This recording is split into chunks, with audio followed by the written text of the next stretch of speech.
안녕하세요. 밤이 깊었네요. 오늘 하루도 고생 많으셨죠?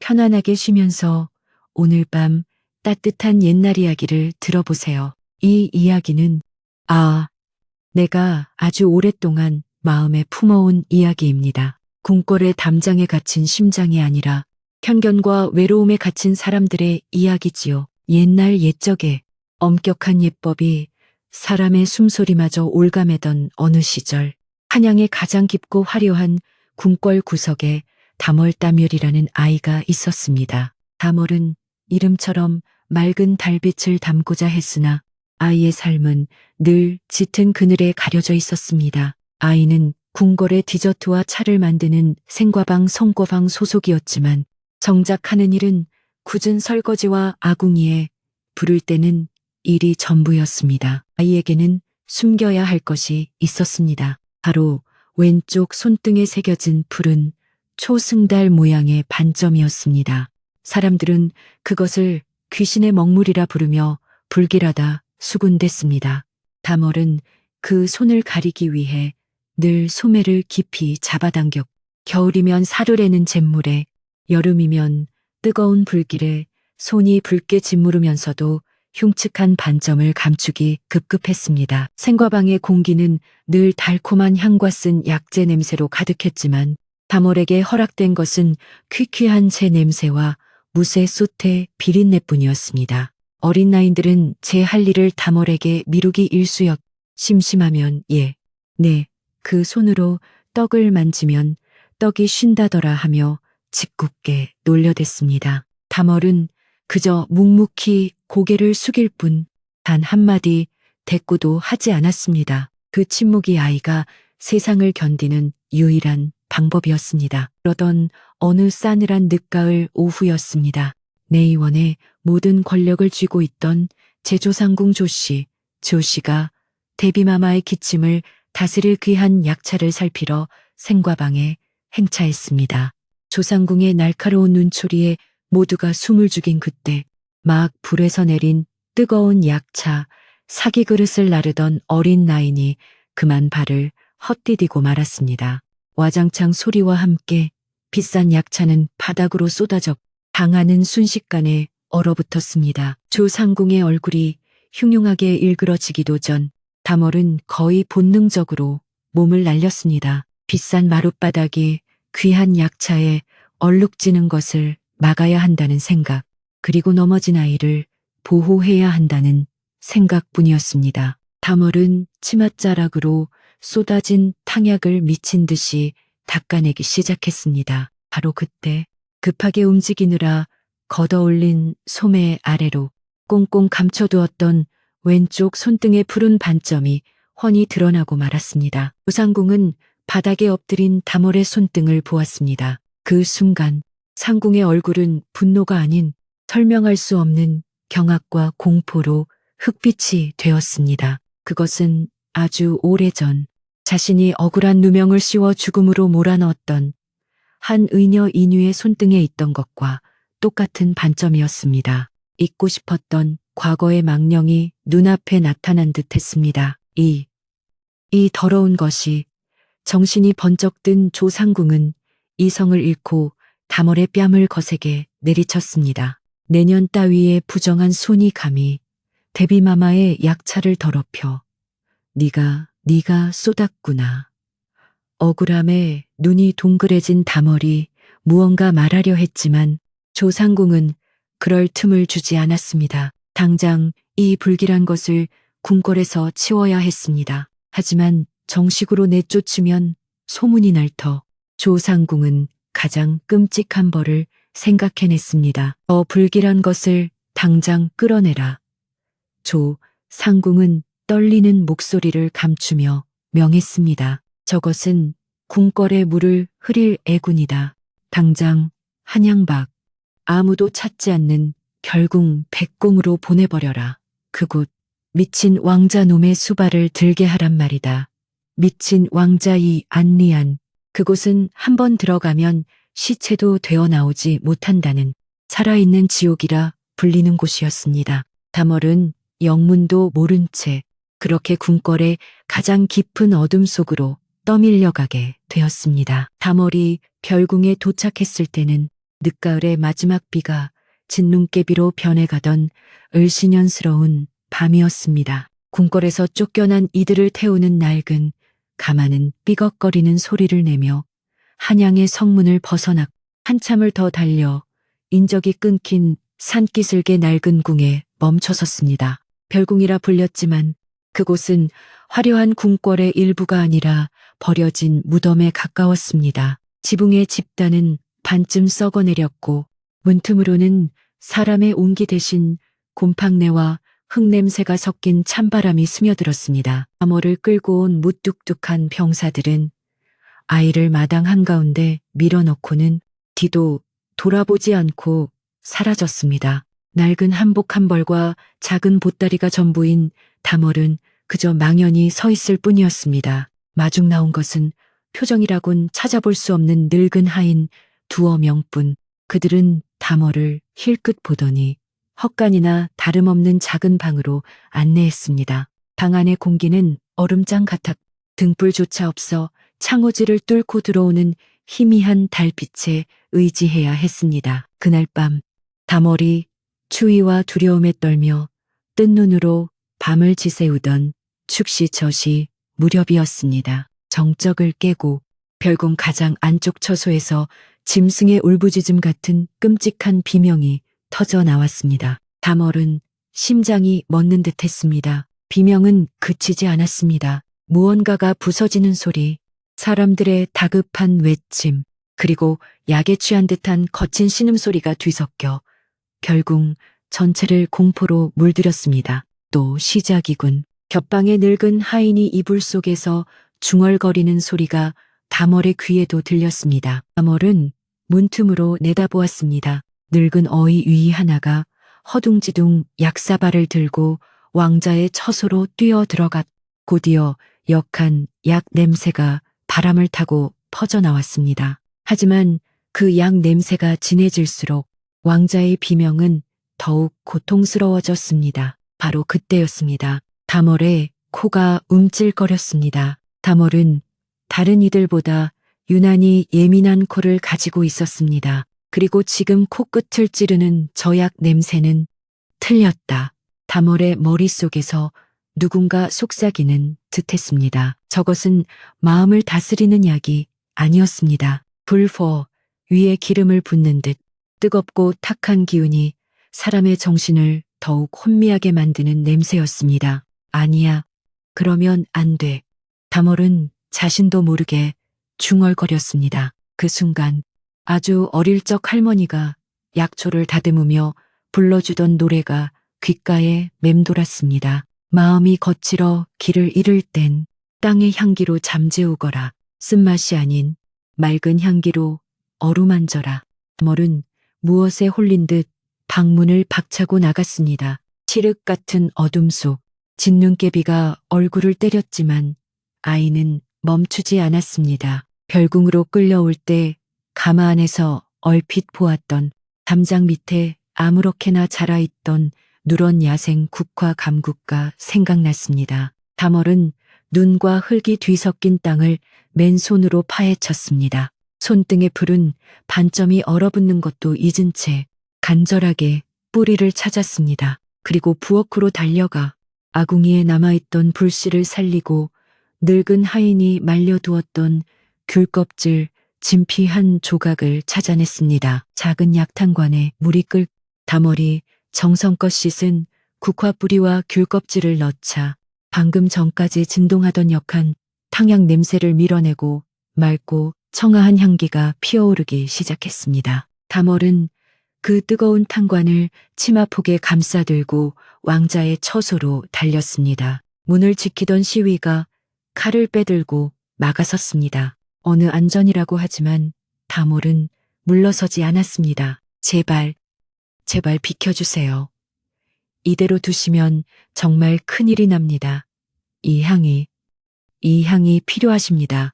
바로 그때 문 안쪽에서 모든 것을 부술 듯 날뛰던 소리가 뚝 그쳤습니다. 그리고 지쳐버린 거친 숨소리 사이로 쇠소리 같은 목소리가 들려왔습니다. 들여보내. 시위들이 망설이며 길을 열자 다몰은 탕관을 든 채 방 안으로 들어섰습니다. 방 안은 쑥대밭이었습니다. 값비싼 서책과 도자기들이 박살이 나 있었고 어인은 구석에서 벌벌 떨고 있었습니다. 그리고 방 한가운데 값비싼 비단 이불이 아닌 거친 무명옷 차림의 한 사내가 있었습니다. 그가 바로 미친 왕자 이안 리안이었습니다. 그의 머리는 헝클어져 있었고 눈은 고통과 분노로 붉게 충혈되어 있었습니다. 그는 짐승처럼 웅크린 채 다몰을 노려보았습니다. 다몰은 두려웠지만 탕관을 쥔 손에 힘을 주었습니다. 그녀는 천천히 다가가 찻잔에 맑은 차를 따랐습니다. 맑은 국화향이 방 안을 가득 채웠습니다. 이 안에 거친 숨소리가 조금씩 잦아들었습니다. 그의 붉은 눈이 혼란스럽게 흔들렸습니다. 무엇이냐? 이 냄새는. 다몰은 용기를 내어 찻잔을 내밀었습니다. 드셔보세요. 부디. 옥체를, 아니, 마음을 편히 하시옵소서. 이안은 찻잔이 아닌 찻잔을 든 다몰의 손을 보았습니다. 어둠 속에서도 선명하게 드러난 손등의 푸른 반점을 그는 광기 어린 눈으로 그 반점을 뚫어지게 바라보았습니다. 그는 손을 뻗어 찻잔이 아닌 다몰의 손목을 거칠게 움켜쥐었습니다. 다몰은 비명을 참았습니다. 이안은 다몰의 손을 자신의 눈앞으로 끌어당겼습니다. 그리고 예상과는 달리 그 어떤 혐오나 경멸도 아닌 깊은 슬픔과 그리움이 담긴 목소리로 속삭였습니다.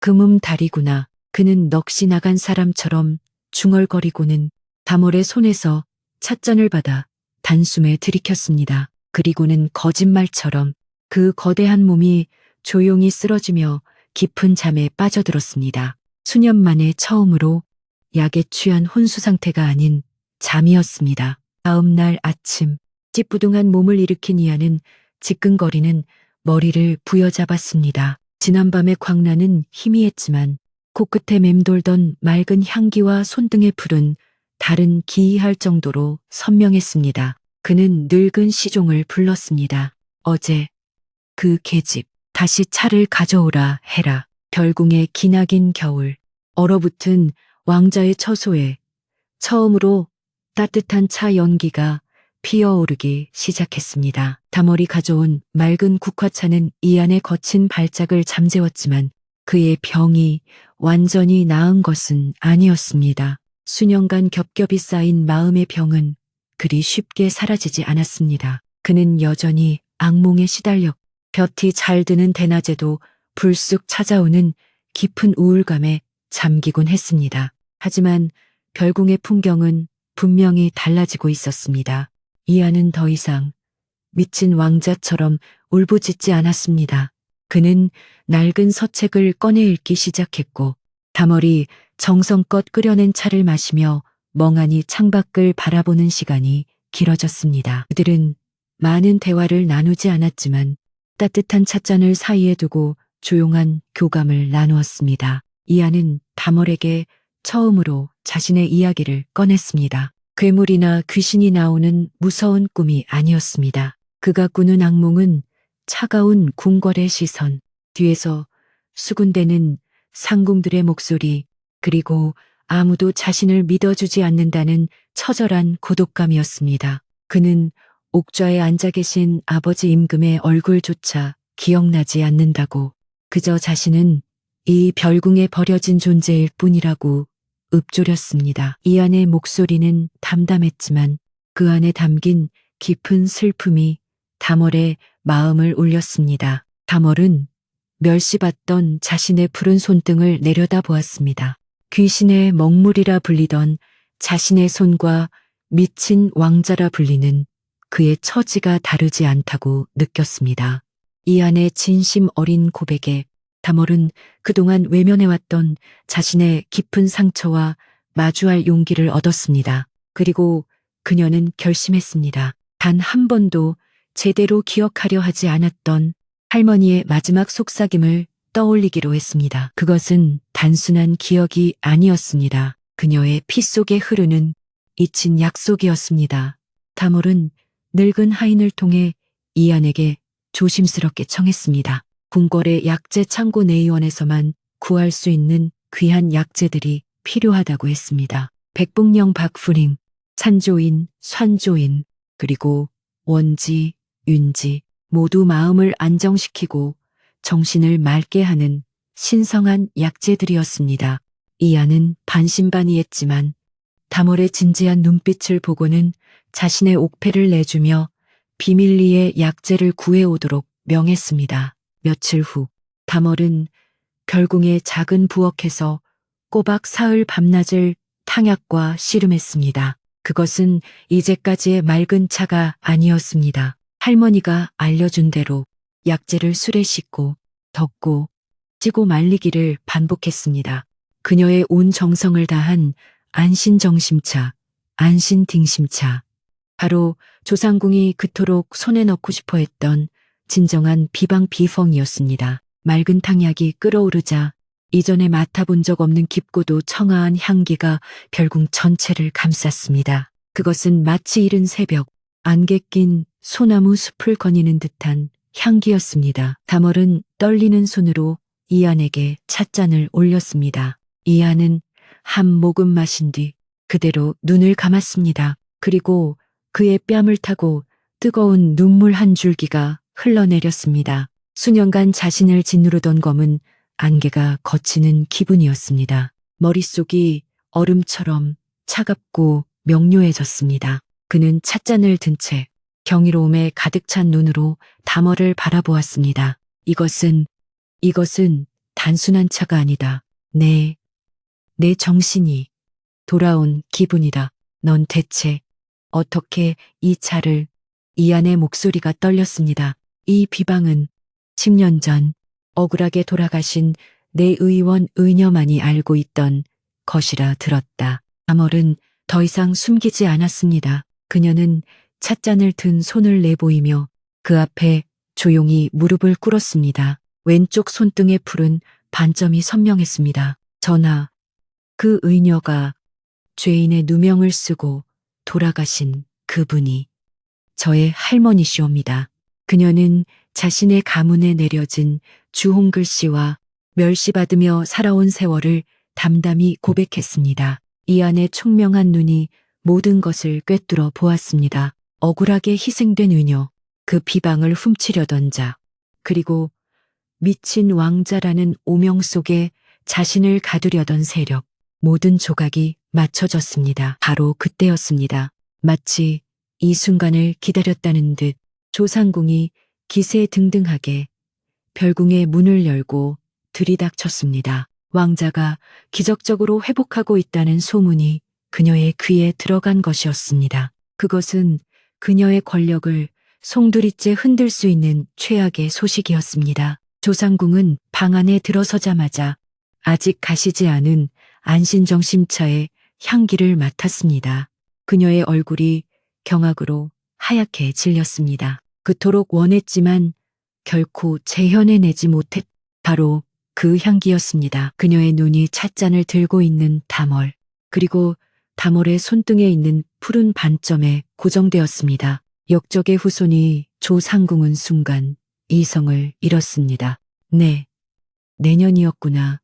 감히 죽은 역적의 망령이 그녀는 날카롭게 소리쳤습니다. 이 천한 것이 요망한 흑주술, 학주수로 전하를 홀리고 옥체를 헤아려 하고 있구나 여봐라. 당장 전연의 팔다리를 묶어 의금부로 끌고 가라. 시위들이 칼을 빼들고 다몰에게 다가서는 순간이었습니다. 멈추어라. 얼음장처럼 차가운 목소리가 방 안을 갈랐습니다. 이안이었습니다. 그는 병약하고 정신이 온전치 못했던 왕자가 아니었습니다. 그는 자리에서 일어나 다몰의 앞을 가로막고 섰습니다. 평생 처음으로 그는 왕족의 서슬퍼런 위엄을 드러냈습니다. 그는 조상궁을 똑바로 노려보며 말했습니다. 상궁이 더럽다 말한 이 손이 상궁의 탐욕으로 가득 찬 그 속내보다 1000배는 깨끗하다. 조상궁이 감히 대꾸하지 못하고 주춤거렸습니다. 이안은 말을 이었습니다. 나는 오늘부로 대비마 맞게 10년 전 의녀의 죽음에 대한 모든 진실을 밝혀달라 청할 것이다. 그 비방을 탐내 누명을 씌운 자가 누구인지 내가 똑똑히 밝혀낼 것이다. 상궁은 그저 궁에서 편히 기다리고 계시게 이 안의 서늘한 눈빛에 압도당한 조상궁은 분노에 입술을 깨물며 돌아설 수밖에 없었습니다. 그날 이후 별궁의 공기는 완전히 달라졌습니다. 이하는 더 이상 어둠 속에 숨지 않았습니다. 그는 다모를 자신의 곁에 두고 그녀를 단순한 나인이 아닌 자신의 병을 고친 은인이자 조력자로 극진히 대했습니다. 맑아진 정신은 무서운 속도로 지식과 지혜를 빨아들였습니다. 그는 조상궁의 세력에 밀려 낙향에 있던 아버지의 충신들에게 비밀리에 서신을 보내기 시작했고 다월의 할머니에 대한 낡은 사건 기록 조선왕 조실록을 밤새워 파헤쳤습니다. 이 안에 기적적인 회복 소식과 함께 푸른 달 손을 가진 의녀의 이야기도 입소문을 타고 한양 저작거리로 퍼져나갔습니다. 뜻을 펼치지 못했던 젊은 의생이성들, 원인 모를 병에 시달리던 가난한 백성들이 희망의 마지막 끈을 잡는 심정으로 버려졌던 별궁을 찾아오기 시작했습니다. 다월은 그들에게 할머니가 그랬던 것처럼 비싼 약재가 아닌 마음을 다스리는 따뜻한 차를 대접했습니다. 병은 몸이 아닌 마음에서 먼저 시작되는 법입니다. 버려졌던 별궁은 그렇게 차가운 바람 속에서도 가장 따뜻한 마음을 치유하는 안식처로 변해가고 있었습니다. 이안 대군의 총명함은 맑은 정신을 되찾자 걷잡을 수 없이 빛났습니다. 그는 다머리 정성껏 끓여주는 차를 마시며 10년간 먼지에 묻혀있던 내의원의 낡은 기록들을 샅샅이 파헤쳤습니다. 서고 구석에서 그는 조상궁의 탐욕이 남긴 희미한 흔적, 조작된 약재 발급 목록과 거짓으로 꾸며낸 병상일지, 빙창르지를 하나하나 찾아냈습니다. 그것은 진실을 향한 첫걸음이었습니다. 그는 또한 다월의 할머니와 함께 일했으나 이제는 늙고 병들어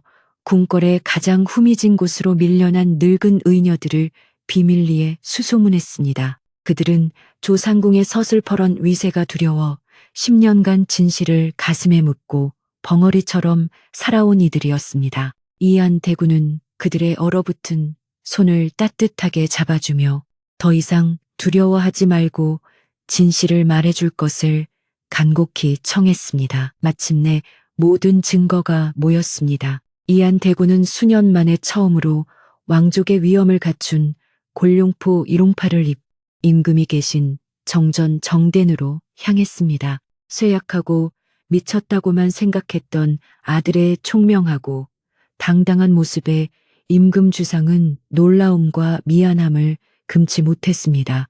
이안은 그 자리에서 조용하지만 힘있는 목소리로 조상궁이 저지른 모든 악행을 조목조목 밝혔습니다. 그는 동료를 모함하여 죽음으로 내몰고 귀한 약재를 빼돌려 사익을 채웠으며 가짜 약으로 왕실을 기만하고 자신의 병을 고의로 방치하며 임금의 눈을 가렸다고 고했습니다.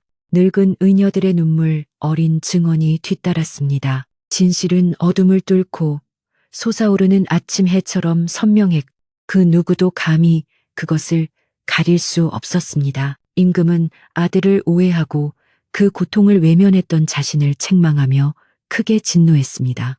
조상궁은 그 자리에서 모든 직위와 재산을 박탈당했습니다. 그녀는 가장 춥고 황량한 북쪽 변방으로 유배되어 자신이 그토록 집착했던 단 한 첩의 약도 없이 뼈를 내는 고독과 병마 속에서 비참한 생을 마감했다고 전해집니다. 뿌린 대로 거둔 것이지요. 다월의 할머니는 10년 만에 억울한 누명을 벗고 충직한 의녀로서의 명예를 되찾았습니다.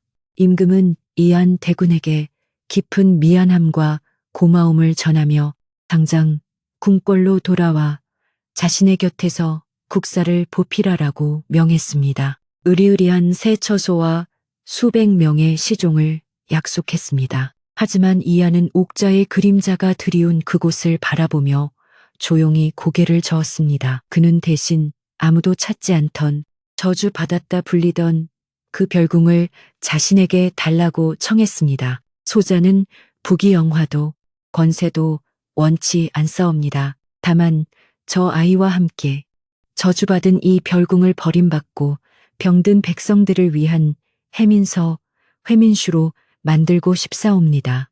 임금은 권력이 아닌 백성을 택한 아들의 깊은 뜻을 헤아리고 감동하여 기꺼이 윤허했습니다. 그뿐만이 아니었습니다.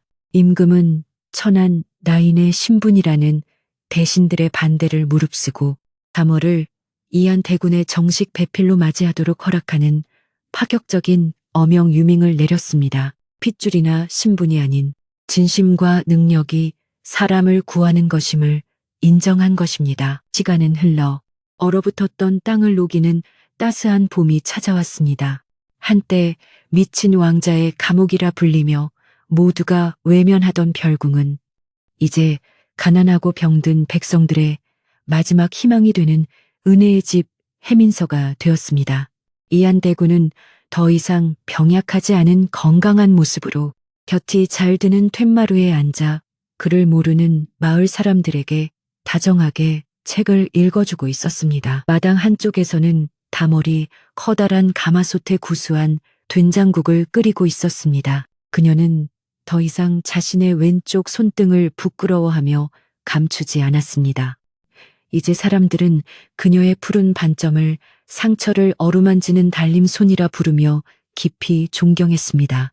그녀는 굶주린 아이들에게 따끈한 국 한 그릇씩을 정성껏 퍼주었고 아이들의 해맑은 웃음소리가 해민서의 낮은 담장을 넘었습니다. 다몰은 잠시 국자를 멈추고 책을 읽어주는 이안을 바라보았습니다. 마침 고개를 든 이안도 그녀를 보며 환하게 웃었습니다. 그것은 궁궐의 화려함도 높은 지위도 아닌 서로의 가장 깊은 상처를 보듬고 비로소 자유로워진 영혼만이 가질 수 있는 참으로 평화롭고 충만한 행복의 미소였습니다. 그렇게 두 사람은 가장 어둡고 차가웠던 별궁에서 가장 따뜻하고 밝은 빛을 피워냈답니다. 안녕하세요. 밤이 깊었네요. 오늘 하루도 고생 많으셨죠?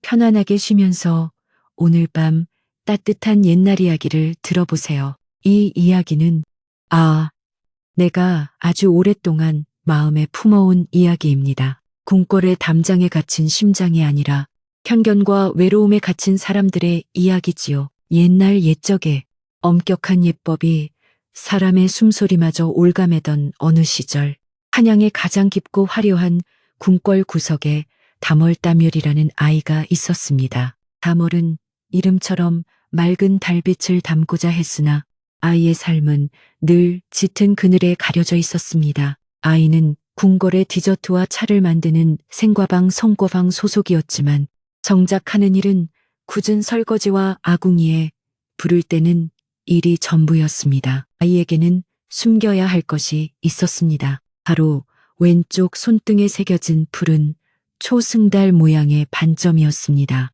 사람들은 그것을 귀신의 먹물이라 부르며 불길하다 수군댔습니다. 다멀은 그 손을 가리기 위해 늘 소매를 깊이 잡아당겼. 겨울이면 사르래는 잿물에, 여름이면 뜨거운 불길에 손이 붉게 짓무르면서도 흉측한 반점을 감추기 급급했습니다. 생과방의 공기는 늘 달콤한 향과 쓴 약재 냄새로 가득했지만 다몰에게 허락된 것은 퀴퀴한 새 냄새와 무쇠 솥의 비린내뿐이었습니다. 어린 나인들은 제 할 일을 다몰에게 미루기 일쑤였. 심심하면 그 손으로 떡을 만지면 떡이 쉰다더라 하며 짓궂게 놀려댔습니다. 다멀은 그저 묵묵히 고개를 숙일 뿐 단 한마디 대꾸도 하지 않았습니다. 그 침묵이 아이가 세상을 견디는 유일한 방법이었습니다. 그러던 어느 싸늘한 늦가을 오후였습니다. 내의원의 모든 권력을 쥐고 있던 제조상궁 조씨가 대비마마의 기침을 다스릴 귀한 약차를 살피러 생과방에 행차했습니다. 조상궁의 날카로운 눈초리에 모두가 숨을 죽인 그때 막 불에서 내린 뜨거운 약차, 사기 그릇을 나르던 어린 나인이 그만 발을 헛디디고 말았습니다. 와장창 소리와 함께 비싼 약차는 바닥으로 쏟아져 당하는 순식간에 얼어붙었습니다. 조상궁의 얼굴이 흉흉하게 일그러지기도 전 다멀은 거의 본능적으로 몸을 날렸습니다. 비싼 마룻바닥이 귀한 약차에 얼룩지는 것을 막아야 한다는 생각, 그리고 넘어진 아이를 보호해야 한다는 생각뿐이었습니다. 다멀은 치맛자락으로 쏟아진 탕약을 미친 듯이 닦아내기 시작했습니다. 바로 그때 급하게 움직이느라 걷어올린 소매 아래로 꽁꽁 감춰두었던 왼쪽 손등의 푸른 반점이 훤히 드러나고 말았습니다. 조상궁은 바닥에 엎드린 다멀의 손등을 보았습니다. 그 순간 상궁의 얼굴은 분노가 아닌 설명할 수 없는 경악과 공포로 흑빛이 되었습니다. 그것은 아주 오래전 자신이 억울한 누명을 씌워 죽음으로 몰아넣었던 한 의녀 인유의 손등에 있던 것과 똑같은 반점이었습니다. 잊고 싶었던 과거의 망령이 눈앞에 나타난 듯 했습니다. 이 더러운 것이 정신이 번쩍 든 조상궁은 이성을 잃고 다멀의 뺨을 거세게 내리쳤습니다. 내년 따위의 부정한 손이 감히 데비마마의 약차를 더럽혀 네가 쏟았구나. 억울함에 눈이 동그래진 다멀이 무언가 말하려 했지만 조상궁은 그럴 틈을 주지 않았습니다. 당장 이 불길한 것을 궁궐에서 치워야 했습니다. 하지만 정식으로 내쫓으면 소문이 날 터 조상궁은 가장 끔찍한 벌을 생각해냈습니다. 더 불길한 것을 당장 끌어내라. 조상궁은 떨리는 목소리를 감추며 명했습니다. 저것은 궁궐의 물을 흐릴 애군이다. 당장 한양박, 아무도 찾지 않는 결궁 백궁으로 보내버려라. 그곳 미친 왕자놈의 수발을 들게 하란 말이다. 미친 왕자이 안리안, 그곳은 한번 들어가면 시체도 되어 나오지 못한다는 살아있는 지옥이라 불리는 곳이었습니다. 다멀은 영문도 모른 채 그렇게 궁궐의 가장 깊은 어둠 속으로 떠밀려가게 되었습니다. 다멀이 별궁에 도착했을 때는 늦가을의 마지막 비가 진눈깨비로 변해가던 을씨년스러운 밤이었습니다. 궁궐에서 쫓겨난 이들을 태우는 낡은 가마는 삐걱거리는 소리를 내며 한양의 성문을 벗어나 한참을 더 달려 인적이 끊긴 산기슭의 낡은 궁에 멈춰섰습니다. 별궁이라 불렸지만 그곳은 화려한 궁궐의 일부가 아니라 버려진 무덤에 가까웠습니다. 지붕의 집단은 반쯤 썩어내렸고 문틈으로는 사람의 온기 대신 곰팡내와 흙냄새가 섞인 찬바람이 스며들었습니다. 다멀을 끌고 온 무뚝뚝한 병사들은 아이를 마당 한가운데 밀어넣고는 뒤도 돌아보지 않고 사라졌습니다. 낡은 한복 한 벌과 작은 보따리가 전부인 다멀은 그저 망연히 서 있을 뿐이었습니다. 마중 나온 것은 표정이라곤 찾아볼 수 없는 늙은 하인 두어 명뿐. 그들은 다멀을 힐끗 보더니 헛간이나 다름없는 작은 방으로 안내했습니다. 방 안의 공기는 얼음장 같아 등불조차 없어 창호지를 뚫고 들어오는 희미한 달빛에 의지해야 했습니다. 그날 밤 다멀이 추위와 두려움에 떨며 뜬 눈으로 밤을 지새우던 축시저시 무렵이었습니다. 정적을 깨고 별궁 가장 안쪽 처소에서 짐승의 울부짖음 같은 끔찍한 비명이 터져 나왔습니다. 다멀은 심장이 멎는 듯했습니다. 비명은 그치지 않았습니다. 무언가가 부서지는 소리, 사람들의 다급한 외침, 그리고 약에 취한 듯한 거친 신음소리가 뒤섞여 별궁 전체를 공포로 물들였습니다. 또 시작이군. 겹방의 늙은 하인이 이불 속에서 중얼거리는 소리가 다멀의 귀에도 들렸습니다. 다멀은 문틈으로 내다보았습니다. 늙은 어이 위 하나가 허둥지둥 약사발을 들고 왕자의 처소로 뛰어 들어갔. 곧이어 역한 약 냄새가 바람을 타고 퍼져나왔습니다. 하지만 그 약 냄새가 진해질수록 왕자의 비명은 더욱 고통스러워졌습니다. 바로 그때였습니다. 다멀의 코가 움찔거렸습니다. 다멀은 다른 이들보다 유난히 예민한 코를 가지고 있었습니다. 그리고 지금 코끝을 찌르는 저 약 냄새는 틀렸다. 다멀의 머릿속에서 누군가 속삭이는 듯했습니다. 저것은 마음을 다스리는 약이 아니었습니다. 불포 위에 기름을 붓는 듯 뜨겁고 탁한 기운이 사람의 정신을 더욱 혼미하게 만드는 냄새였습니다. 아니야. 그러면 안 돼.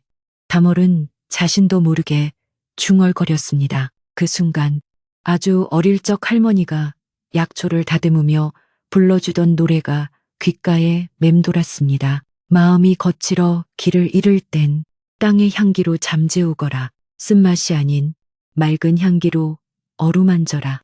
다멀은 무엇에 홀린 듯 방문을 박차고 나갔습니다. 칠흑 같은 어둠 속 진눈깨비가 얼굴을 때렸지만 아이는 멈추지 않았습니다. 별궁으로 끌려올 때 가마 안에서 얼핏 보았던 담장 밑에 아무렇게나 자라있던 누런 야생 국화 감국가 생각났습니다. 다멀은 눈과 흙이 뒤섞인 땅을 맨손으로 파헤쳤습니다. 손등에 불은 반점이 얼어붙는 것도 잊은 채 간절하게 뿌리를 찾았습니다. 그리고 부엌으로 달려가 아궁이에 남아있던 불씨를 살리고 늙은 하인이 말려두었던 귤껍질 진피 한 조각을 찾아냈습니다. 작은 약탕관에 물이 끓 다멀이 정성껏 씻은 국화 뿌리와 귤껍질을 넣자 방금 전까지 진동하던 역한 탕약 냄새를 밀어내고 맑고 청아한 향기가 피어오르기 시작했습니다. 다멀은 그 뜨거운 탕관을 치마폭에 감싸들고 왕자의 처소로 달렸습니다. 문을 지키던 시위가 칼을 빼들고 막아섰습니다. 어느 안전이라고 하지만 다몰은 물러서지 않았습니다. 제발 비켜주세요. 이대로 두시면 정말 큰일이 납니다. 이 향이 필요하십니다. 바로 그때 문 안쪽에서 모든 것을 부술 듯 날뛰던 소리가 뚝 그쳤습니다. 그리고 지쳐버린 거친 숨소리 사이로 쇳소리 같은 목소리가 들려왔습니다. 들여보내. 시위들이 망설이며 길을 열자 다몰은 탕관을 든 채 방 안으로 들어섰습니다. 방 안은 쑥대밭이었습니다. 값비싼 서책과 도자기들이 박살이 나 있었고 어인은 구석에서 벌벌 떨고 있었습니다. 그리고 방 한가운데 값비싼 비단 이불이 아닌 거친 무명옷 차림의 한 사내가 있었습니다. 그가 바로 미친 왕자 이안 리안이었습니다. 그의 머리는 헝클어져 있었고 눈은 고통과 분노로 붉게 충혈되어 있었습니다. 그는 짐승처럼 웅크린 채 다몰을 노려보았습니다. 다몰은 두려웠지만 탕관을 쥔 손에 힘을 주었습니다. 그녀는 천천히 다가가 찻잔에 맑은 차를 따랐습니다. 맑은 국화향이 방 안을 가득 채웠습니다. 이 안에 거친 숨소리가 조금씩 잦아들었습니다. 그의 붉은 눈이 혼란스럽게 흔들렸습니다. 무엇이냐? 이 냄새는. 다몰은 용기를 내어 찻잔을 내밀었습니다. 드셔보세요. 부디. 옥체를, 아니, 마음을 편히 하시옵소서.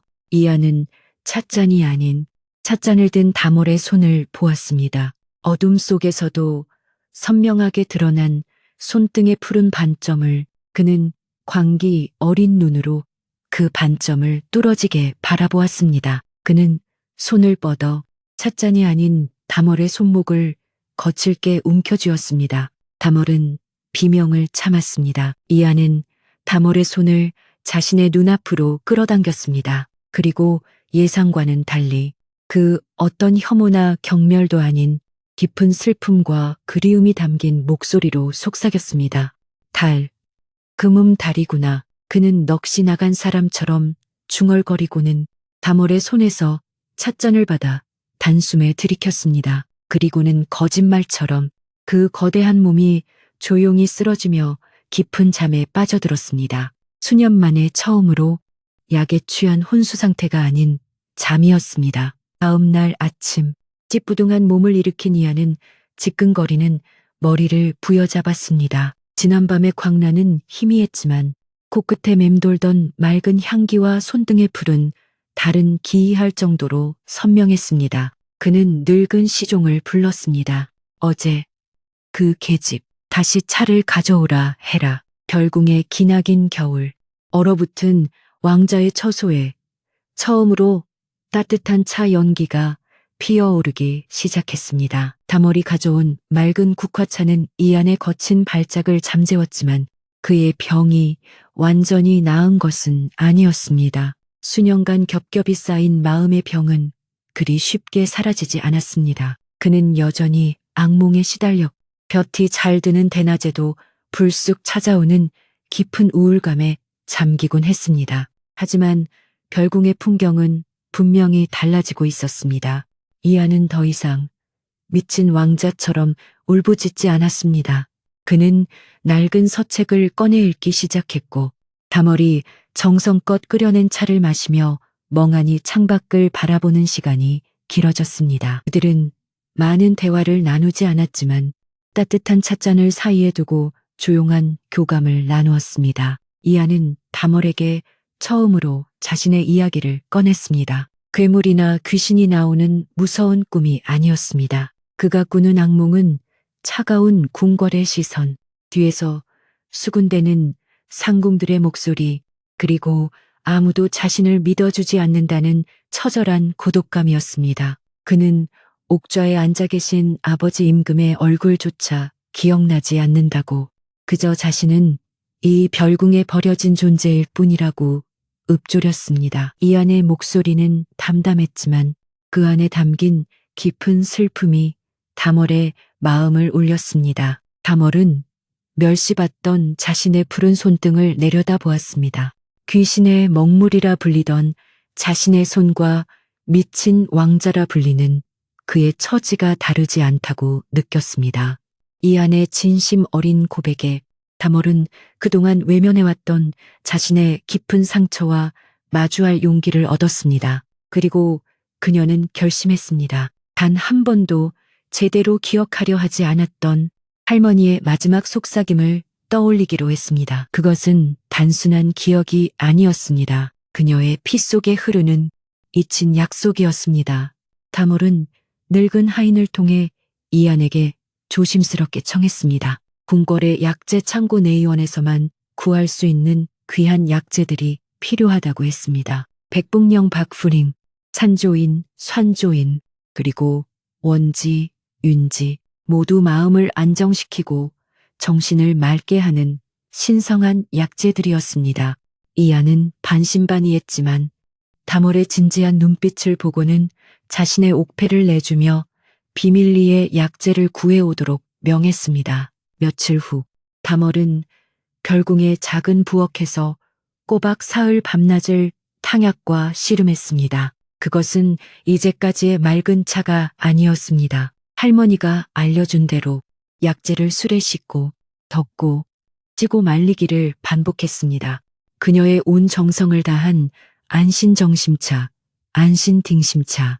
바로 조상궁이 그토록 손에 넣고 싶어 했던 진정한 비방비펑이었습니다. 맑은 탕약이 끓어오르자 이전에 맡아본 적 없는 깊고도 청아한 향기가 별궁 전체를 감쌌습니다. 그것은 마치 이른 새벽 안개 낀 소나무 숲을 거니는 듯한 향기였습니다. 다멀은 떨리는 손으로 이안에게 찻잔을 올렸습니다. 이안은 한 모금 마신 뒤 그대로 눈을 감았습니다. 그리고 그의 뺨을 타고 뜨거운 눈물 한 줄기가 흘러내렸습니다. 수년간 자신을 짓누르던 검은 안개가 걷히는 기분이었습니다. 머릿속이 얼음처럼 차갑고 명료해졌습니다. 그는 찻잔을 든 채 경이로움에 가득 찬 눈으로 다멀을 바라보았습니다. 이것은 단순한 차가 아니다. 내 정신이 돌아온 기분이다. 넌 대체 어떻게 이 차를, 이안의 목소리가 떨렸습니다.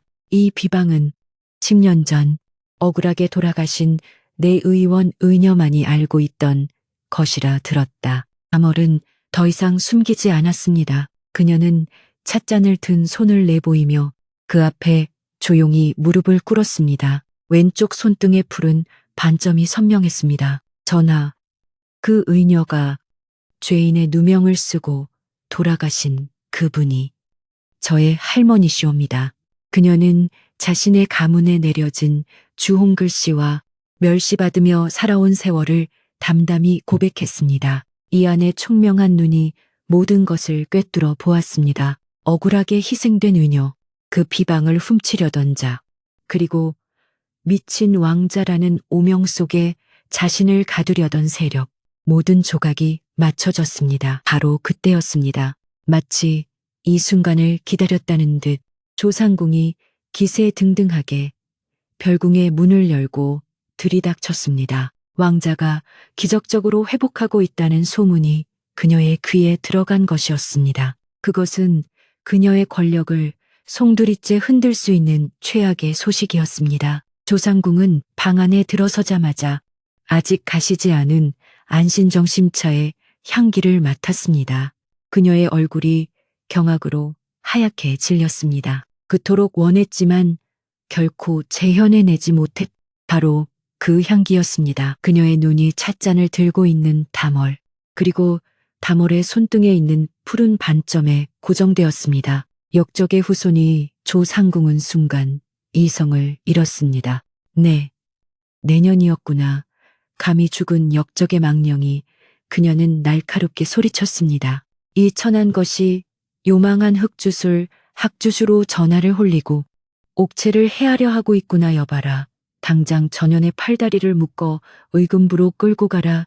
시위들이 칼을 빼들고 다멀에게 다가서는 순간이었습니다. 멈추어라. 얼음장처럼 차가운 목소리가 방 안을 갈랐습니다. 이안이었습니다. 그는 병약하고 정신이 온전치 못했던 왕자가 아니었습니다. 그는 자리에서 일어나 다멀의 앞을 가로막고 섰습니다. 평생 처음으로 그는 왕족의 서슬퍼런 위엄을 드러냈습니다. 그는 조상궁을 똑바로 노려보며 말했습니다. 상궁이 더럽다 말한 이 손이 상궁의 탐욕으로 가득 찬 그 속내보다 1000배는 깨끗하다. 조상궁이 감히 대꾸하지 못하고 주춤거렸습니다. 이안은 말을 이었습니다. 나는 오늘부로 대비마마께 10년 전 의녀의 죽음에 대한 모든 진실을 밝혀달라 청할 것이다. 그 비방을 탐내 누명을 씌운 자가 누구인지 내가 똑똑히 밝혀낼 것이다. 상궁은 그저 궁에서 편히 기다리고 계시게. 이안의 서늘한 눈빛에 압도당한 조상궁은 분노에 입술을 깨물며 돌아설 수밖에 없었습니다. 그날 이후 별궁의 공기는 완전히 달라졌습니다.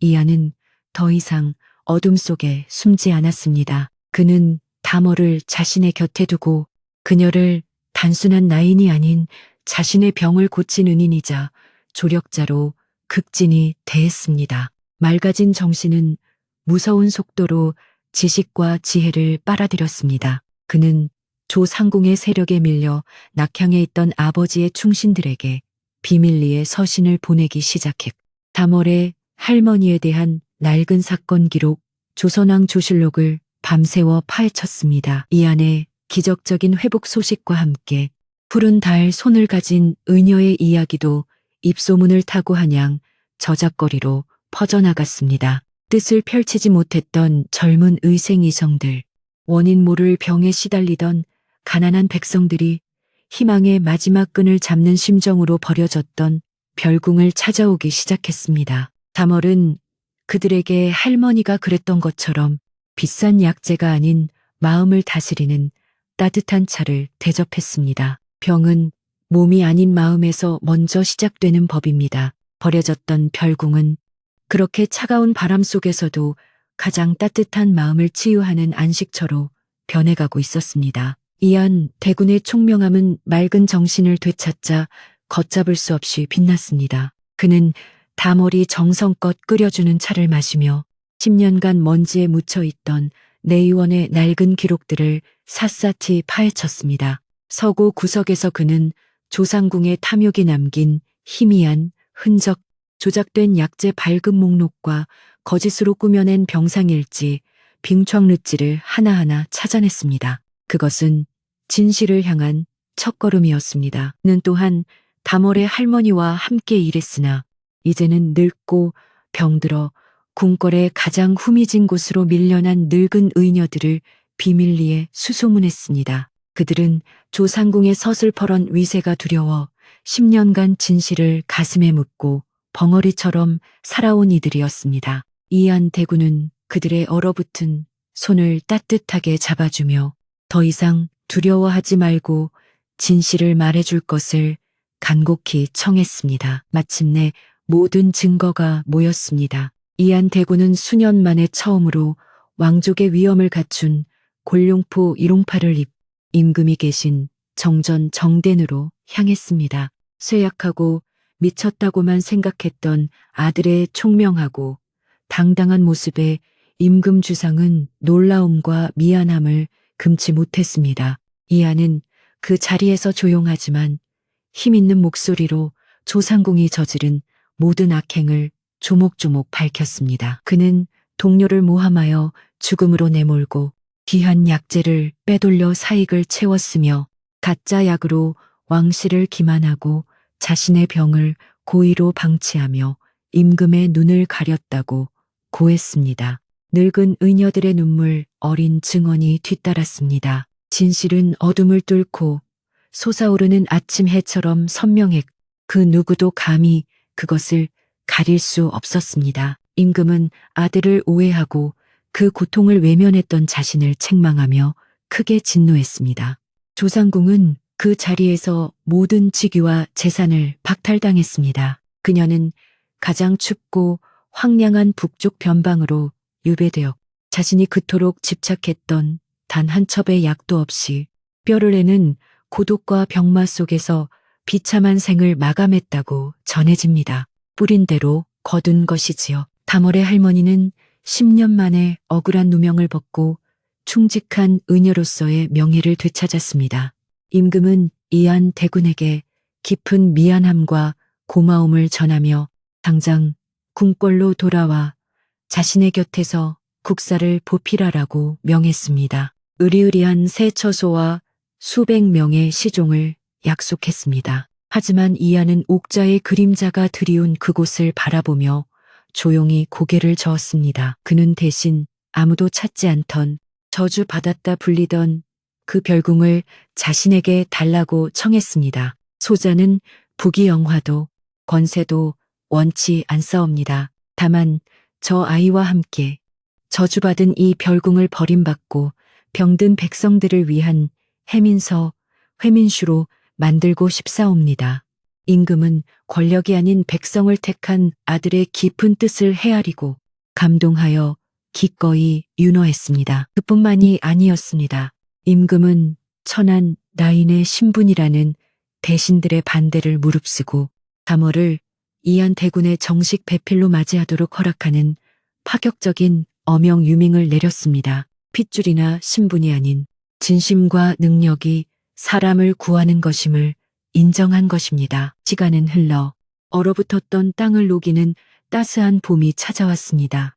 한때 미친 왕자의 감옥이라 불리며 모두가 외면하던 별궁은 이제 가난하고 병든 백성들의 마지막 희망이 되는 은혜의 집 해민서가 되었습니다. 이안 대군은 더 이상 병약하지 않은 건강한 모습으로 곁이 잘 드는 툇마루에 앉아 그를 모르는 마을 사람들에게 다정하게 책을 읽어주고 있었습니다. 마당 한쪽에서는 다몰이 커다란 가마솥에 구수한 된장국을 끓이고 있었습니다. 그녀는 더 이상 자신의 왼쪽 손등을 부끄러워하며 감추지 않았습니다. 이제 사람들은 그녀의 푸른 반점을 상처를 어루만지는 달림손이라 부르며 깊이 존경했습니다. 그녀는 굶주린 아이들에게 따끈한 국 한 그릇씩을 정성껏 퍼주었고 아이들의 해맑은 웃음소리가 해민서의 낮은 담장을 넘었습니다. 다몰은 잠시 국자를 멈추고 책을 읽어주는 이안을 바라보았습니다. 마침 고개를 든 이안도 그녀를 보며 환하게 웃었습니다. 그것은 궁궐의 화려함도 높은 지위도 아닌 서로의 가장 깊은 상처를 보듬고 비로소 자유로워진 영혼만이 가질 수 있는 참으로 평화롭고 충만한 행복의 미소였습니다. 그렇게 두 사람은 가장 어둡고 차가웠던 별궁에서 가장 따뜻하고 밝은 빛을 피워냈답니다. 안녕하세요. 밤이 깊었네요. 오늘 하루도 고생 많으셨죠? 편안하게 쉬면서 오늘 밤 따뜻한 옛날 이야기를 들어보세요. 이 이야기는 내가 아주 오랫동안 마음에 품어온 이야기입니다. 궁궐의 담장에 갇힌 심장이 아니라 편견과 외로움에 갇힌 사람들의 이야기지요. 옛날 옛적에 엄격한 예법이 사람의 숨소리마저 올가매던 어느 시절, 한양의 가장 깊고 화려한 궁궐 구석에 다멀따멸이라는 아이가 있었습니다. 다멀은 이름처럼 맑은 달빛을 담고자 했으나 아이의 삶은 늘 짙은 그늘에 가려져 있었습니다. 아이는 궁궐의 디저트와 차를 만드는 생과방 송과방 소속이었지만 정작 하는 일은 굳은 설거지와 아궁이에 불을 때는 일이 전부였습니다. 아이에게는 숨겨야 할 것이 있었습니다. 바로 왼쪽 손등에 새겨진 푸른 초승달 모양의 반점이었습니다. 사람들은 그것을 귀신의 먹물이라 부르며 불길하다 수군댔습니다. 다멀은 그 손을 가리기 위해 늘 소매를 깊이 잡아당겼고 겨울이면 사르래는 잿물에 여름이면 뜨거운 불길에 손이 붉게 짓무르면서도 흉측한 반점을 감추기 급급했습니다. 생과방의 공기는 늘 달콤한 향과 쓴 약재 냄새로 가득했지만 다멀에게 허락된 것은 퀴퀴한 새 냄새와 무쇠 솥의 비린내뿐이었습니다. 어린 나인들은 제 할 일을 다멀에게 미루기 일쑤였.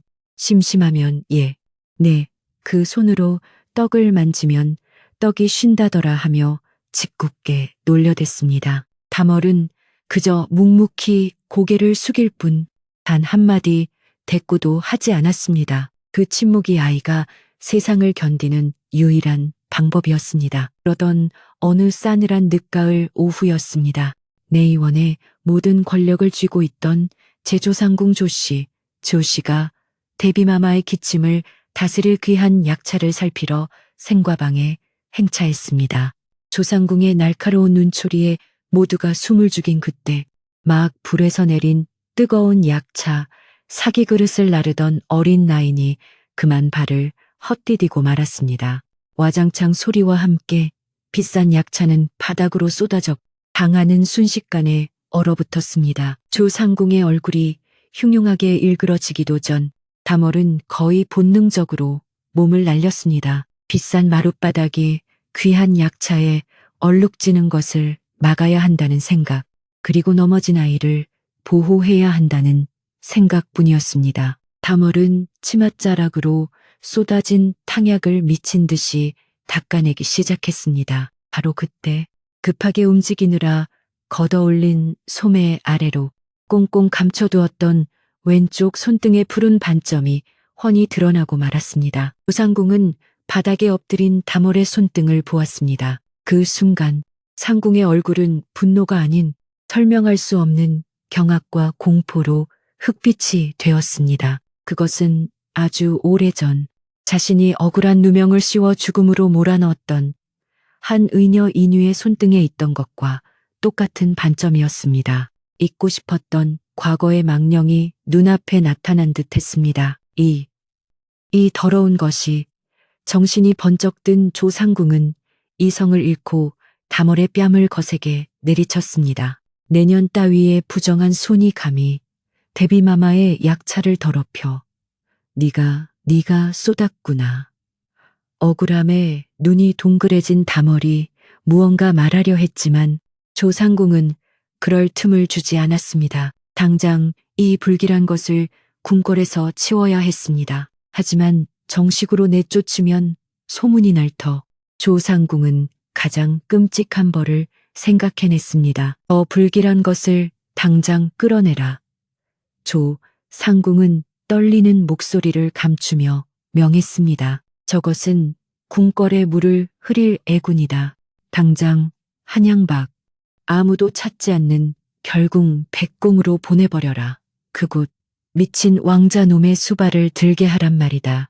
미친 왕자 이 안리안 그곳은 한번 들어가면 시체도 되어 나오지 못한다는 살아있는 지옥이라 불리는 곳이었습니다. 다멀은 영문도 모른 채 그렇게 궁궐의 가장 깊은 어둠 속으로 떠밀려가게 되었습니다. 다멀이 별궁에 도착했을 때는 늦가을의 마지막 비가 진눈깨비로 변해가던 을씨년스러운 밤이었습니다. 궁궐에서 쫓겨난 이들을 태우는 낡은 가마는 삐걱거리는 소리를 내며 한양의 성문을 벗어나 한참을 더 달려 인적이 끊긴 산기슭의 낡은 궁에 멈춰섰습니다. 별궁이라 불렸지만 그곳은 화려한 궁궐의 일부가 아니라 버려진 무덤에 가까웠습니다. 지붕의 집단은 반쯤 썩어내렸고 문틈으로는 사람의 온기 대신 곰팡내와 흙냄새가 섞인 찬바람이 스며들었습니다. 암호를 끌고 온 무뚝뚝한 병사들은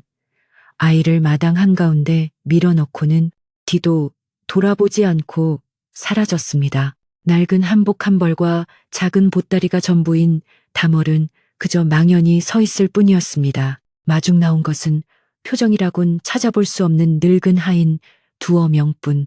그들은 다멀을 힐끗 보더니 헛간이나 다름없는 작은 방으로 안내했습니다. 방 안의 공기는 얼음장 같아 등불조차 없어 창호지를 뚫고 들어오는 희미한 달빛에 의지해야 했습니다. 그날 밤 다멀이 추위와 두려움에 떨며 뜬 눈으로 밤을 지새우던 축시저시 무렵이었습니다. 정적을 깨고 별궁 가장 안쪽 처소에서 짐승의 울부짖음 같은 끔찍한 비명이 터져 나왔습니다. 다멀은 심장이 멎는 듯했습니다. 비명은 그치지 않았습니다. 무언가가 부서지는 소리, 사람들의 다급한 외침, 그리고 약에 취한 듯한 거친 신음소리가 뒤섞여 별궁 전체를 공포로 물들였습니다. 또 시작이군. 겹방의 늙은 하인이 이불 속에서 중얼거리는 소리가 다멀의 귀에도 들렸습니다. 다멀은 문틈으로 내다보았습니다. 늙은 어이 위 하나가 허둥지둥 약사발을 들고 왕자의 처소로 뛰어 들어갔. 곧이어 역한 약 냄새가 바람을 타고 퍼져나왔습니다. 하지만 그 약 냄새가 진해질수록 왕자의 비명은 더욱 고통스러워졌습니다. 바로 그때였습니다. 다멀의 코가 움찔거렸습니다. 다멀은 다른 이들보다 유난히 예민한 코를 가지고 있었습니다. 그리고 지금 코끝을 찌르는 저 약 냄새는 틀렸다. 다멀의 머릿속에서 누군가 속삭이는 듯했습니다. 저것은 마음을 다스리는 약이 아니었습니다. 불포 위에 기름을 붓는 듯 뜨겁고 탁한 기운이 사람의 정신을 더욱 혼미하게 만드는 냄새였습니다. 아니야. 그러면 안 돼. 다멀은 자신도 모르게 중얼거렸습니다. 그 순간 아주 어릴 적 할머니가 약초를 다듬으며 불러주던 노래가 귓가에 맴돌았습니다. 마음이 거칠어 길을 잃을 땐 땅의 향기로 잠재우거라. 쓴맛이 아닌 맑은 향기로 어루만져라. 다멀은 무엇에 홀린 듯 방문을 박차고 나갔습니다. 칠흑 같은 어둠 속 진눈깨비가 얼굴을 때렸지만 아이는 멈추지 않았습니다. 별궁으로 끌려올 때 가마 안에서 얼핏 보았던 담장 밑에 아무렇게나 자라있던 누런 야생 국화 감국가 생각났습니다. 다멀은 눈과 흙이 뒤섞인 땅을 맨손으로 파헤쳤습니다. 손등의 불은 반점이 얼어붙는 것도 잊은 채 간절하게 뿌리를 찾았습니다. 그리고 부엌으로 달려가 아궁이에 남아있던 불씨를 살리고 늙은 하인이 말려두었던 귤껍질 진피 한 조각을 찾아냈습니다. 작은 약탕관에 물이 끓 다멀이 정성껏 씻은 국화 뿌리와 귤껍질을 넣자 방금 전까지 진동하던 역한 탕약 냄새를 밀어내고 맑고 청아한 향기가 피어오르기 시작했습니다. 다멀은 그 뜨거운 탕관을 치마폭에 감싸들고 왕자의 처소로 달렸습니다. 문을 지키던 시위가 칼을 빼들고 막아섰습니다. 어느 안전이라고 하지만 다몰은 물러서지 않았습니다. 제발, 제발 비켜주세요. 이대로 두시면 정말 큰일이 납니다. 이 향이 필요하십니다. 바로 그때 문 안쪽에서 모든 것을 부술 듯 날뛰던 소리가 뚝 그쳤습니다. 그리고 지쳐버린 거친 숨소리 사이로 쇳소리 같은 목소리가 들려왔습니다. 들여보내. 시위들이 망설이며 길을 열자 다몰은 탕관을 든 채 방 안으로 들어섰습니다. 방 안은 쑥대밭이었습니다. 값비싼 서책과 도자기들이 박살이 나 있었고 어인은 구석에서 벌벌 떨고 있었습니다. 그리고 방 한가운데 값비싼 비단 이불이 아닌 거친 무명옷 차림의 한 사내가 있었습니다. 그가 바로 미친 왕자 이안 리안이었습니다. 그의 머리는 헝클어져 있었고 눈은 고통과 분노로 붉게 충혈되어 있었습니다. 그는 짐승처럼 웅크린 채 다몰을 노려보았습니다. 다몰은 두려웠지만 탕관을 쥔 손에 힘을 주었습니다. 그녀는 천천히 다가가 찻잔에 맑은 차를 따랐습니다. 맑은 국화향이 방 안을 가득 채웠습니다. 이 안의 거친 숨소리가 조금씩 잦아들었습니다. 그의 붉은 눈이 혼란스럽게 흔들렸습니다. 무엇이냐? 이 냄새는. 다몰은 용기를 내어 찻잔을 내밀었습니다. 드셔보세요. 부디. 옥체를, 아니, 마음을 편히 하시옵소서. 이안은 찻잔이 아닌 찻잔을 든 다몰의 손을 보았습니다. 어둠 속에서도 선명하게 드러난 손등의 푸른 반점을 그는 광기 어린 눈으로 그 반점을 뚫어지게 바라보았습니다. 그는 손을 뻗어 찻잔이 아닌 다몰의 손목을 거칠게 움켜쥐었습니다. 다몰은 비명을 참았습니다. 이안은 다몰의 손을 자신의 눈앞으로 끌어당겼습니다. 그리고 예상과는 달리 그 어떤 혐오나 경멸도 아닌 깊은 슬픔과 그리움이 담긴 목소리로 속삭였습니다. 금음달이구나. 그는 넋이 나간 사람처럼 중얼거리고는 다몰의 손에서 찻잔을 받아 단숨에 들이켰습니다. 그리고는 거짓말처럼 그 거대한 몸이 조용히 쓰러지며 깊은 잠에 빠져들었습니다. 수년 만에 처음으로 약에 취한 혼수 상태가 아닌 잠이었습니다. 다음 날 아침 찌뿌둥한 몸을 일으킨 이안은 지끈거리는 머리를 부여잡았습니다. 지난밤의 광란은 희미했지만 코끝에 맴돌던 맑은 향기와 손등의 불은 다른 기이할 정도로 선명했습니다. 그는 늙은 시종을 불렀습니다. 어제 그 계집 다시 차를 가져오라 해라. 별궁의 기나긴 겨울 얼어붙은 왕자의 처소에 처음으로 따뜻한 차 연기가 피어오르기 시작했습니다. 다몰이 가져온 맑은 국화차는 이안의 거친 발작을 잠재웠지만 그의 병이 완전히 나은 것은 아니었습니다. 수년간 겹겹이 쌓인 마음의 병은 그리 쉽게 사라지지 않았습니다. 그는 여전히 악몽에 시달렸고 볕이 잘 드는 대낮에도 불쑥 찾아오는 깊은 우울감에 잠기곤 했습니다. 하지만 별궁의 풍경은 분명히 달라지고 있었습니다. 이안은 더 이상 미친 왕자처럼 울부짖지 않았습니다. 그는 낡은 서책을 꺼내 읽기 시작했고 다몰이 정성껏 끓여낸 차를 마시며 멍하니 창밖을 바라보는 시간이 길어졌습니다. 그들은 많은 대화를 나누지 않았지만 따뜻한 찻잔을 사이에 두고 조용한 교감을 나누었습니다. 이안은 다몰에게 처음으로 자신의 이야기를 꺼냈습니다. 괴물이나 귀신이 나오는 무서운 꿈이 아니었습니다. 그가 꾸는 악몽은 차가운 궁궐의 시선, 뒤에서 수군대는 상궁들의 목소리, 그리고 아무도 자신을 믿어주지 않는다는 처절한 고독감이었습니다. 그는 옥좌에 앉아 계신 아버지 임금의 얼굴조차 기억나지 않는다고, 그저 자신은 이 별궁에 버려진 존재일 뿐이라고 읊조렸습니다. 이안의 목소리는 담담했지만 그 안에 담긴 깊은 슬픔이 다몰의 마음을 울렸습니다. 다몰은 멸시받던 자신의 푸른 손등을 내려다보았습니다. 귀신의 먹물이라 불리던 자신의 손과 미친 왕자라 불리는 그의 처지가 다르지 않다고 느꼈습니다. 이안의 진심 어린 고백에 다몰은 그동안 외면해왔던 자신의 깊은 상처와 마주할 용기를 얻었습니다. 그리고 그녀는 결심했습니다. 단 한 번도 제대로 기억하려 하지 않았던 할머니의 마지막 속삭임을 떠올리기로 했습니다. 그것은 단순한 기억이 아니었습니다. 그녀의 피 속에 흐르는 잊힌 약속이었습니다. 다몰은 늙은 하인을 통해 이안에게 조심스럽게 청했습니다. 궁궐의 약재 창고 내의원에서만 구할 수 있는 귀한 약재들이 필요하다고 했습니다. 백봉령 박프림, 산조인, 산조인, 그리고 원지, 윤지 모두 마음을 안정시키고 정신을 맑게 하는 신성한 약재들이었습니다.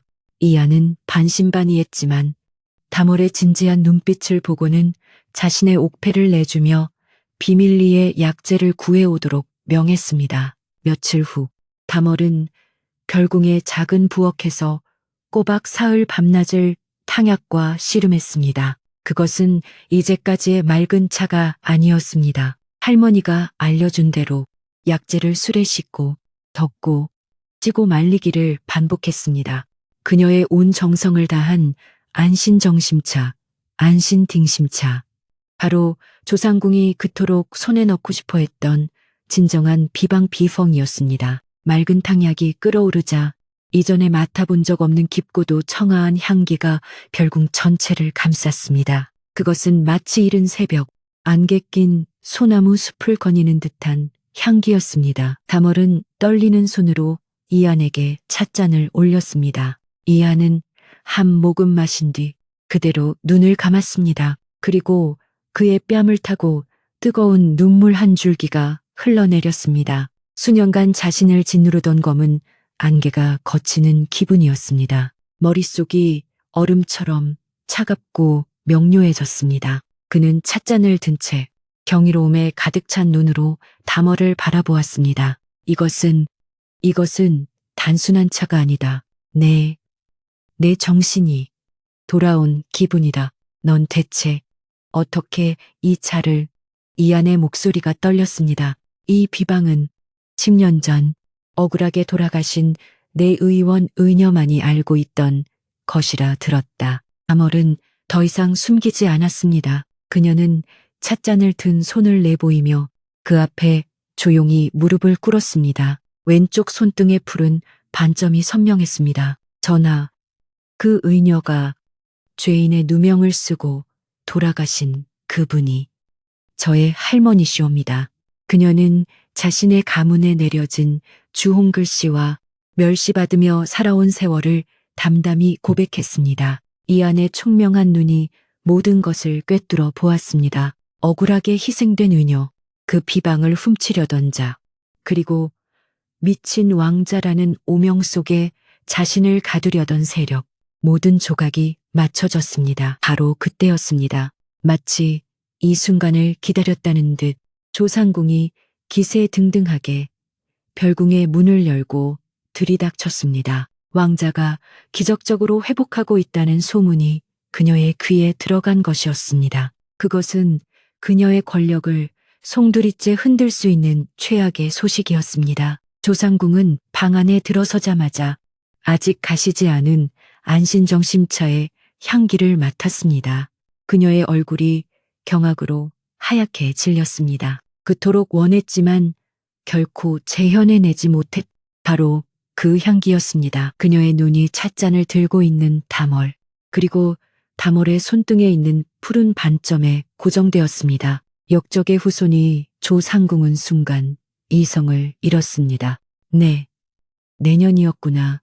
감히 죽은 역적의 망령이 그녀는 날카롭게 소리쳤습니다. 이 천한 것이 요망한 흑주술, 학주수로 전하를 홀리고 옥체를 해하려 하고 있구나. 여봐라. 당장 전연의 팔다리를 묶어 의금부로 끌고 가라. 시위들이 칼을 빼들고 다몰에게 다가서는 순간이었습니다. 멈추어라. 얼음장처럼 차가운 목소리가 방 안을 갈랐습니다. 이안이었습니다. 그는 병약하고 정신이 온전치 못했던 왕자가 아니었습니다. 그는 자리에서 일어나 다몰의 앞을 가로막고 섰습니다. 평생 처음으로 그는 왕족의 서슬퍼런 위엄을 드러냈습니다. 그는 조 상궁을 똑바로 노려보며 말했습니다. 상궁이 더럽다. 말한 이 손이 상궁의 탐욕으로 가득 찬 그 속내보다 1000배는 깨끗하다. 조상궁이 감히 대꾸하지 못하고 주춤거렸습니다. 이하는 말을 이었습니다. 나는 오늘부로 대비마마께 10년 전 의녀의 죽음에 대한 모든 진실을 밝혀달라 청할 것이다. 그 비방을 탐내 누명을 씌운 자가 누구인지 내가 똑똑히 밝혀낼 것이다. 상궁은 그저 궁에서 편히 기다리고 계시게 이안의 서늘한 눈빛에 압도당한 조상궁은 분노에 입술을 깨물며 돌아설 수밖에 없었습니다. 그날 이후 별궁의 공기는 완전히 달라졌습니다. 이안은 더 이상 어둠 속에 숨지 않았습니다. 그는 다모를 자신의 곁에 두고 그녀를 단순한 나인이 아닌 자신의 병을 고친 은인이자 조력자로 극진히 대했습니다. 맑아진 정신은 무서운 속도로 지식과 지혜를 빨아들였습니다. 그는 조상궁의 세력에 밀려 낙향에 있던 아버지의 충신들에게 비밀리에 서신을 보내기 시작했고 다몰의 할머니에 대한 낡은 사건 기록, 조선왕 조실록을 밤새워 파헤쳤습니다. 이 안에 기적적인 회복 소식과 함께 푸른 달 손을 가진 의녀의 이야기도 입소문을 타고 한양 저작거리로 퍼져나갔습니다. 뜻을 펼치지 못했던 젊은 의생이성들, 원인 모를 병에 시달리던 가난한 백성들이 희망의 마지막 끈을 잡는 심정으로 버려졌던 별궁을 찾아오기 시작했습니다. 다멀은 그들에게 할머니가 그랬던 것처럼 비싼 약재가 아닌 마음을 다스리는 따뜻한 차를 대접했습니다. 병은 몸이 아닌 마음에서 먼저 시작되는 법입니다. 버려졌던 별궁은 그렇게 차가운 바람 속에서도 가장 따뜻한 마음을 치유하는 안식처로 변해가고 있었습니다. 이안 대군의 총명함은 맑은 정신을 되찾자 걷잡을 수 없이 빛났습니다. 그는 다머리 정성껏 끓여주는 차를 마시며 10년간 먼지에 묻혀있던 내의원의 낡은 기록들을 샅샅이 파헤쳤습니다. 서고 구석에서 그는 조상궁의 탐욕이 남긴 희미한 흔적, 조작된 약재 발급 목록과 거짓으로 꾸며낸 병상일지, 빙창르지를 하나하나 찾아냈습니다. 그것은 진실을 향한 첫걸음이었습니다. 그는 또한 다멀의 할머니와 함께 일했으나 이제는 늙고 병들어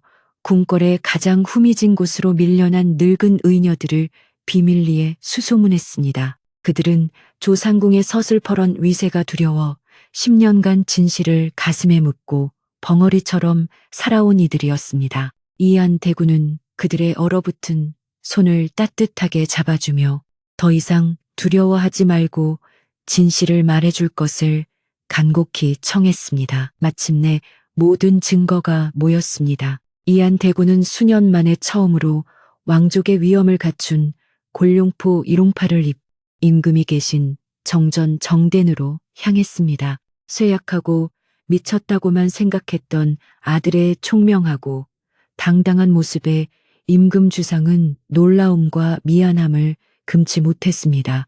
이안은 그 자리에서 조용하지만 힘있는 목소리로 조상궁이 저지른 모든 악행을 조목조목 밝혔습니다. 그는 동료를 모함하여 죽음으로 내몰고 귀한 약재를 빼돌려 사익을 채웠으며 가짜 약으로 왕실을 기만하고 자신의 병을 고의로 방치하며 임금의 눈을 가렸다고 고했습니다. 늙은 의녀들의 눈물 어린 증언이 뒤따랐습니다. 진실은 어둠을 뚫고 솟아오르는 아침 해처럼 선명했고 그 누구도 감히 그것을 가릴 수 없었습니다. 임금은 아들을 오해하고 그 고통을 외면했던 자신을 책망하며 크게 진노했습니다.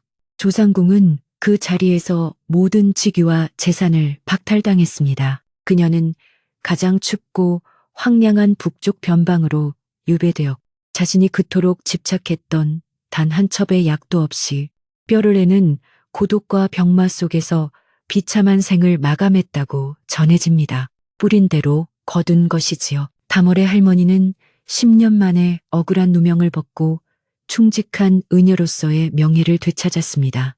임금은 이안 대군에게 깊은 미안함과 고마움을 전하며 당장 궁궐로 돌아와 자신의 곁에서 국사를 보필하라고 명했습니다. 의리의리한 새 처소와 수백 명의 시종을 약속했습니다. 하지만 이하는 옥자의 그림자가 드리운 그곳을 바라보며 조용히 고개를 저었습니다. 그는 대신 아무도 찾지 않던 저주받았다 불리던 그 별궁을 자신에게 달라고 청했습니다. 소자는 부귀영화도 권세도 원치 않사옵니다. 다만 저 아이와 함께 저주받은 이 별궁을 버림받고 병든 백성들을 위한 해민서, 회민슈로 만들고 싶사옵니다.